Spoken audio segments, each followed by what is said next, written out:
উট হচ্ছে এমন প্রাণী যেটা একসাথে 1 মাস না খেয়ে বেঁচে থাকতে পারে। 1 মাস পানিও খাওয়া লাগবে না, খাবারও খাওয়া লাগবে না। সুবহানাল্লাহ পড়বেন না?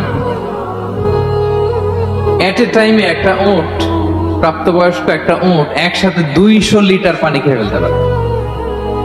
এবং উটের পেটের ভিতরে একটা স্পেশাল ওয়াটার চেম্বার আছে, ওই চেম্বারে রেখে দেয়, খেয়ে ওইটারে পাঠায় দেয় না ওদের কিডনিতে। 200 লিটার পানি একবারে খেয়ে স্পেশাল চেম্বারে রেখে দেয়, যখন লাগবে ওইখান থেকে নিয়ে নিয়ে বেঁচে থাকে।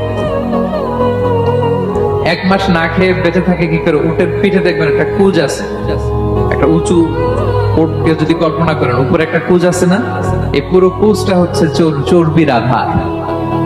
তো ওটের যখন খাবার থাকে না মরুভূমিতে, মাসের পর মাস যখন চলে, ওই চর্বি থেকে এনার্জি নিয়ে সে মরুভূমিতে চলে, সে না খেয়েও বাঁচতে পারে। আমাদের চোখের মধ্যে যেমনি একটা পাপড়ি, এরকম এক পাপড়ি দিয়ে উটকে